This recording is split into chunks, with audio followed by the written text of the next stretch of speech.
Excellences, Monsieur le ministre de l'Administration territoriale, Messieurs les gouverneurs de région, Mesdames et Messieurs, nous allons à présent vous donner lecture du rapport général des travaux de la première conférence semestrielle des gouverneurs de région au titre de l'année 2025. Sur très haute instruction de Monsieur le Président de la République,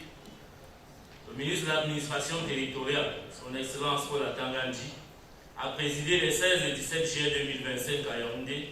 les travaux de la première conférence semestrielle des gouverneurs de région au titre de l'année 2025,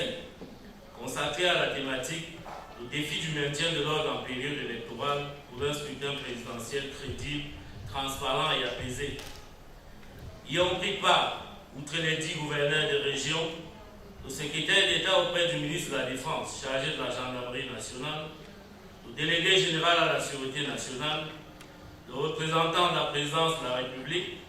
le représentant des services du Premier ministre, le président du Conseil national de la communication, le vice-président et le secrétaire général du dit Conseil, ainsi que certains proches collaborateurs du ministre de l'Administration territoriale. Les travaux se sont déroulés en quatre points, à savoir l'ouverture solennelle des assises, la communication conjointe du CED et du DGSN, la communication spéciale du président du Conseil national de la communication et la séance à huis clos. 1. De l'ouverture solennelle des assises. Dans son allocution d'ouverture, le ministre de l'Administration territoriale a d'emblée rappelé le contexte de la tenue de la dite conférence au lendemain de la convocation du corps électoral le dimanche 12 octobre prochain par décret numéro 2025-305 du 11 juillet 2025 du président de la République, son Excellence Paul Biya, suivant les dispositions de la loi numéro 2012-001 du 19 avril 2012 portant code électoral, modifié et complété par la loi suivant les dispositions de la loi numéro 2012-001 du 19 avril 2012 portant code électoral, modifié et complété par la loi numéro 2012-017 du 21 décembre 2012. Il a subséquemment souligné que la première conférence semestrielle des gouverneurs de région au titre de l'année 2025, qui se tient sur le thème général, le défi du maintien de l'ordre en période électorale pour un scrutin présidentiel crédible, transparent et apaisé, a été convoquée en exécution des 13 instructions du président de la République, son Excellence M. Paul Biya. Ces travaux, a-t-il indiqué, constituent une occasion de concertation stratégique, d'échange et de réflexion sur la situation générale de la nation à 90 jours du scrutin présidentiel.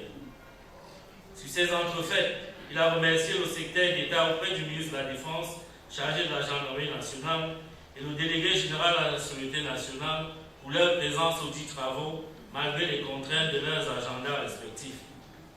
Le ministre de l'Administration territoriale a dès lors rappelé le rôle prééminent des gouverneurs des régions dans le maintien de l'ordre au niveau local, ainsi que les attentes en rapport avec les dispositions à prendre avant, pendant et après ce scrutin présidentiel,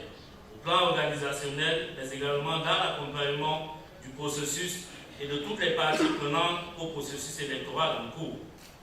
Dans cette veine, il a recommandé un accompagnement sans faille d'Election Cameroun, organe indépendant chargé de l'organisation matérielle des élections par toutes les autorités administratives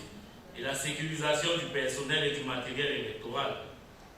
Le ministre de l'Administration territoriale est fort opportunément revenu sur le boycott du double scrutin législatif et municipal du 9 février 2020 par certains leaders politiques. Il a relevé les conséquences et les implications d'une telle décision sur les perspectives de candidature de certains acteurs politiques ainsi que les alternatives possibles à la lumière des dispositions du code électoral. Aussi a-t-il rappelé les propos du leader du MRC à l'occasion, je cite, « Le MRC est pleinement conscient que faute pour lui de prendre part au scrutin à venir, il ne pourra pas, dans les conditions du code électoral en vigueur, présenter un candidat au prochain scrutin présidentiel. » Fin de citation. Au final, le ministre de l'Administration territoriale a souligné que le boycott est un acte irresponsable et politiquement suicidaire. Il a par ailleurs fustigé les prétentions de certains leaders politiques qui incitent les populations à l'insurrection alors qu'elles doivent pleinement assumer les errements de leur turpitude. Poursuivant son propos, le ministre de l'administration territoriale a mis en garde les acteurs politiques qui prêchent le boycott et brandissent l'épouvantail du chaos pour déstabiliser le Cameroun. Il a réitéré son engagement et sa détermination ferme à garantir l'ordre public et la sécurité des personnes et des biens avant, pendant et après le scrutin présidentiel, conformément aux très hautes directives du président de la République, son Excellence M. Paul Biya. Dans cet ordre d'idées, il a recommandé la fermeté face aux écarts de comportement, au discours de haine, à la promotion du tribalisme et à l'apologie du terrorisme. Dans ce sillage, le ministre de l'administration territoriale a évoqué les dérives observées dans les médias à travers des émissions ciblées qui visent uniquement à délégitimer l'action du gouvernement et à vilipender les membres du gouvernement. Ternir l'image du chef de l'État, prêcher la haine tribale et lancer des mots d'ordre irresponsables tels que les appels à l'insurrection. Il a à cet égard relevé le caractère répréhensible de ces dérives récurrentes qui prennent des proportions inquiétantes et menacent gravement l'ordre public. D'où l'invitation adressée au président du Conseil national de la communication pour une large contestation dans le cadre du huis clos avec les gouverneurs. Clôturant son propos introductif, le ministre de l'administration territoriale a déroulé les autres articulations de l'agenda des assises qui prévoit, outre une intervention conjointe du CED et du DGSN, sur l'évaluation de la situation sécuritaire du pays à 3 mois de l'élection présidentielle, le huis clos avec les gouverneurs des régions. Sur ce, il a déclaré ouvert les travaux de la première conférence universelle des gouverneurs des régions au titre de l'année 2025. 2. De la communication conjointe du CED et du DGSN. La communication du DGSN et du CED portait sur l'évaluation de la situation sécuritaire du pays à 3 mois de l'élection présidentielle. À ce sujet, le DGSN et le CED ont procédé à une évaluation de la situation sécuritaire du pays sous le prisme du thème général de cette conférence consacrée au défi du maintien de l'ordre en période électorale pour un scrutin présidentiel crédible, transparent et apaisé. A. De la communication du DGSN. L'exposé présenté par le DGSN s'articulait autour du panorama de la situation sécuritaire et des mesures prises ou envisagées. S'agissant de la revue de la situation sécuritaire, le DGSN a préalablement rappelé le contexte de cette importante rencontre qui se situe à 10 semaines de la date du scrutin présidentiel.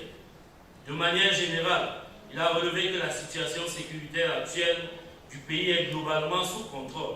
mais varie en fonction des régions. Elle se caractérise notamment par les phénomènes suivants: des attaques de bandes armées dans la Damawa, le nord et l'est, des incursions terroristes des sectes Boko Haram et Islamic State West Africa Province, qui soit à l'extrême nord, des exactions des sécessionnistes dans le nord-ouest et le sud-ouest, des enlèvements avec demande de rançon dans la Damawa à l'est et le nord, la persistance de la criminalité urbaine à travers la récurrence des agressions et vols à main armée et à bord des taxis, les vols à l'arraché par moto, la multiplication du phénomène des découvertes de corps, plus particulièrement dans les régions du littoral, du centre, de l'ouest et du sud, les attaques récurrentes des forces de défense et de sécurité par les groupes terroristes dans les régions du nord-ouest et du sud-ouest, la recrudescence de la vindicte populaire en lien avec le phénomène de disparition de sexes, et enfin une recrudescence des accidents de la circulation routière avec des statistiques enregistrées par les unités de police depuis le début de l'année, soit 3120 cas d'accidents de la circulation routière, dont 2201 matériels, 677 corporels et 242 mortels, avec 322 morts et 158 blessés. Concernant spécifiquement les exactions des terroristes sécessionnistes dans les régions du nord-ouest et du sud-ouest, elles sont marquées par des enlèvements avec demande de rançon, des explosions d'engins explosifs improvisés et des attaques contre les symboles de l'État. Le DGSN a également mis une emphase sur certains départements qui demeurent des épicentres des assassinats de civils soupçonnés de collaboration avec les forces de défense et de sécurité. À propos de la guerre contre Boko Haram et ISWAP, il a relevé qu'elle se caractérise notamment par la recrudescence des incursions terroristes à l'extrême nord, notamment dans les zones frontalières du Mayo Saba et du Mayo Tchanaga et du Logon et Charé, avec l'usage de drones ciblant les forces de défense et de sécurité, ainsi que les attaques de prédation. Pour ce qui est des incursions des bandes armées étrangères, le DGSN a souligné la persistance des rapts organisés dans la Damawa, l'Est, le Nord et l'extrême Nord, perpétrés par les groupes armés venant des pays voisins. En outre, il a souligné la persistance des trafics transfrontaliers divers, stupéfiants et autres produits psychotropes, les armes et les ossements humains. En ce qui concerne particulièrement l'élection présidentielle, le DGSN a mis en exergue les mesures prises et celles qui sont envisagées afin de garantir la paix sociale. À ce sujet, il a révélé l'édiction de directives sécuritaires à caractère permanent et spécifique afin de renforcer le contrôle de la situation sécuritaire et assurer une couverture sécuritaire optimale de la période électorale. Les consignes permanentes sont déjà mises en œuvre sur le terrain par les unités de gendarmerie et de la Sûreté nationale pour préserver la paix sociale et l'ordre public avant, pendant et après le vote. Au rang des directives d'ordre spécifique, le DGSN a évoqué 3 mesures principales, à savoir l'intensification de la recherche du renseignement prévisionnel pour anticiper sur les menaces éventuelles de perturbation de l'ordre public et de la paix sociale dans le cadre du processus électoral en cours. L'adaptation de la stratégie opérationnelle des forces de défense et de sécurité par le renforcement de leur présence dans les zones criminogènes, la surveillance du secteur des mototaxis et des lieux de culte, le renforcement des unités d'intervention en ressources humaines, matérielles, logistiques et en équipement de maintien de l'ordre. Le DGSN a conclu son propos en donnant des clarifications sur la procédure de délivrance de la CNI ainsi que sur la fonctionnalité des 3 centres de production existants à Yaoundé, Douala et Garoua. Il a invité les autorités administratives à sensibiliser les populations et à accompagner le processus de délivrance de retrait des CNI dans leurs unités de commandement respectives. B. De la communication complémentaire du CERF. Prenant la parole à la suite du DGSN, le CERF a partagé entièrement les observations, les analyses et les propositions formulées par le DGSN. Il a relevé l'importance de ces assises qui interviennent également à 3 mois des élections présidentielles et au lendemain de la réarticulation des commandements opérationnels de la gendarmerie nationale par le président de la République. Il a subséquemment mis en relief les défis et les enjeux liés aux velléités de contestation du processus électoral, alors que notre pays est engagé dans un cycle des élections couvrant les années 2025 et 2026. Toute chose qui implique l'impérieuse nécessité d'une synergie et de stratégies d'action pour faire régner la paix. D'une manière générale, la présentation du CERF a été articulée sur 2 principaux points, à savoir le niveau de préparation de la gendarmerie nationale et les attentes vis-à-vis des autorités administratives. S'agissant du niveau de préparation de la gendarmerie nationale, le CERF a indiqué qu'il est nécessaire que la compétition électorale reste dans le champ politique. À ce sujet, il a prescrit la fermeté dans le respect de la loi aux unités de la gendarmerie nationale. Le CERF a ensuite évoqué les dispositions prises sur l'ensemble du territoire national, notamment la finalisation du processus de recyclage et d'opérationnalisation des hommes et des unités dans toutes les régions, l'achèvement du processus de prépositionnement de la logistique avec des stocks en réserve au niveau central, l'achèvement du processus de déploiement de toutes les nouvelles recrues, et enfin, l'anticipation du processus d'affectation du personnel non officier et l'intensification du renseignement provisionnel. D'autres mesures ou dispositifs opérationnels ont également été mentionnés par le CERF, à l'instar des opérations d'assainissement et de bouclage des zones urbaines et rurales adossées sur les opérations Tentacule et Adano, la répression des infractions à la circulation routière, la sécurisation du processus électoral ainsi que les mesures de protection des acteurs politiques, du personnel et du matériel électoral, le renforcement de la sécurité de certaines autorités impliquées dans le processus électoral. Pour ce qui est des attentes, le CERF a rappelé l'exigence de la délivrance des réquisitions par les autorités administratives pour permettre aux unités de se déployer de manière optimale et efficace en cette période charnière. Certaines mesures spécifiques ont également été préconisées par le CERF, à savoir la mise en place des équipes de communication pour accompagner le déploiement des unités sur le terrain afin de renforcer la transparence et la crédibilité des opérations sécuritaires face aux manœuvres pernicieuses de certains groupuscules. la suspension des opérations de déguerpissement de masse ou collectif en cette période électorale, le renforcement du contrôle des autorités administratives sur les chantiers en cours, le suivi de l'encadrement des médias et la fermeté dans l'application de la loi face à la montée vertigineuse des discours de haine, d'appel à l'insurrection et de déstabilisation des institutions républicaines, l'optimisation des contrôles et de la maîtrise de certains secteurs sensibles, à l'instar du secteur des mototaxis et du secteur des transports en cette période électorale. Quelques points d'attention en rapport avec la problématique de la circulation des armes, la gestion des réfugiés, la couverture sécuritaire et la maîtrise des zones rurales, ainsi que la rationalisation des postes de contrôle sur les axes routiers et les corridors de transit ont également été évoqués. 3. La communication spéciale du président du Conseil national de la communication. Avant la séance à huis clos proprement dit, les gouverneurs des régions ont eu droit à une communication spéciale du président du Conseil national de la communication sur le thème médias, communication sociale et enjeux électoraux à l'aune de la présidentielle d'octobre 2025.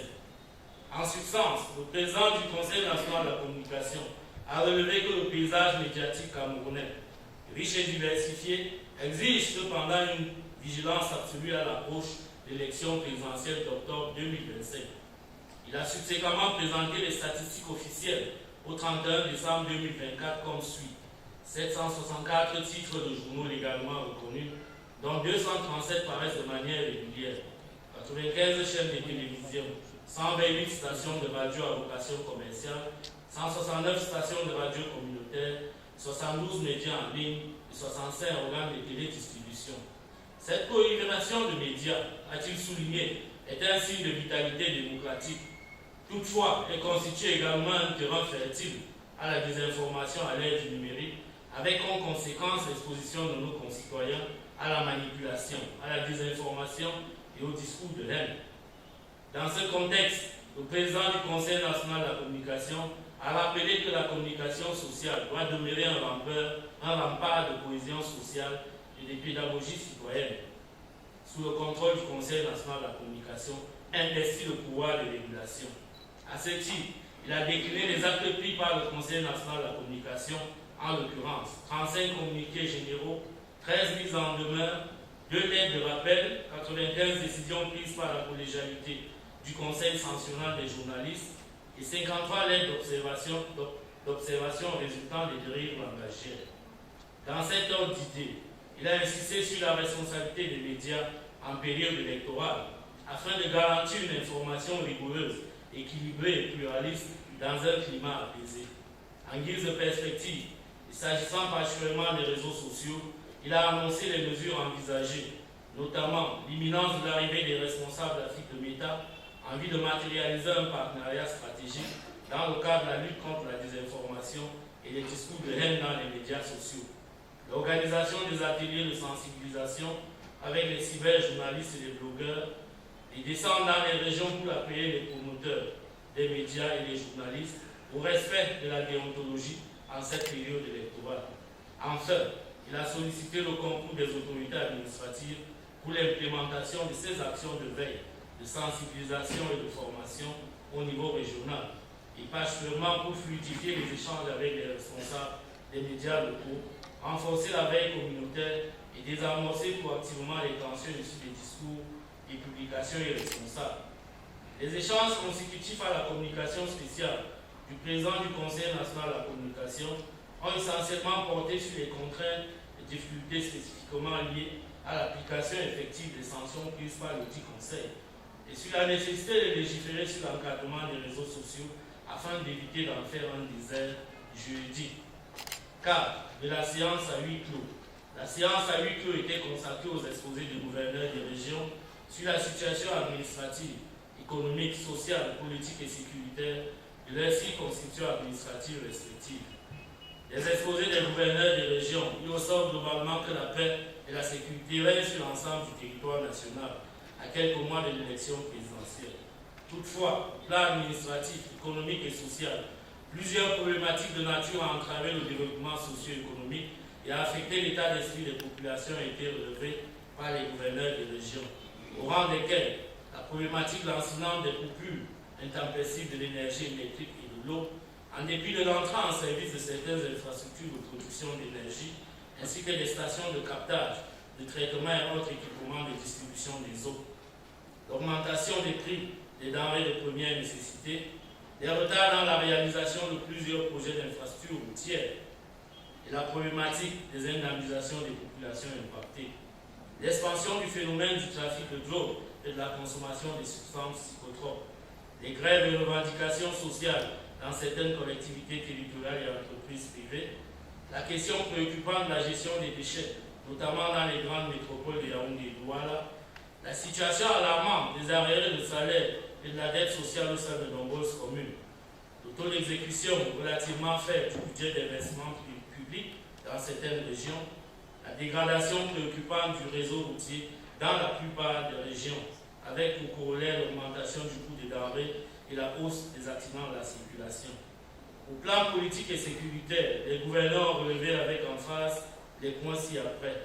L'augmentation du rythme de nouvelles inscriptions sur les listes électorales à l'orée de la convocation du corps électoral. La montée des discours de haine à caractère tribal dans les médias et les réseaux sociaux. La recrudescence des phénomènes liés à la criminalité urbaine. La forte pluviométrie enregistrée ces dernières semaines dans plusieurs régions, augmentant subséquemment les risques de catastrophes naturelles et le rythme de dégradation des axes routiers. La problématique de la prise en charge des réfugiés, notamment dans les régions de la Damawa, de l'Est et de l'Extrême Nord, dans un contexte de réduction de l'assistance humanitaire. La résurgence des incendies dans les marchés,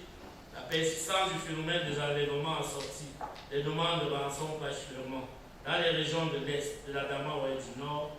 les enjeux et les défis sécuritaires spécifiquement liés au mouvement de transhumance dans les zones sahéliennes, et enfin, l'augmentation des cas de cambriolage des édifices publics dans les services déconcentrés de l'État. Par ailleurs, les gouverneurs des régions ont salué l'amélioration de la collaboration avec les responsables des forces de maintien de l'ordre et les comités de vigilance dans la gestion des défis sécuritaires au plan local. Ils ont souligné les attentes pressantes et légitimes des populations en rapport avec les lenteurs dans la réalisation de certains projets structurants. Ils ont enfin formulé des observations et des suggestions qui seront transmises aux autorités compétentes dans le cadre d'un rapport distinct à diffusion restreinte. Fait à Yaoundé, le rapporteur général. Je vous remercie pour votre bienveillante attention.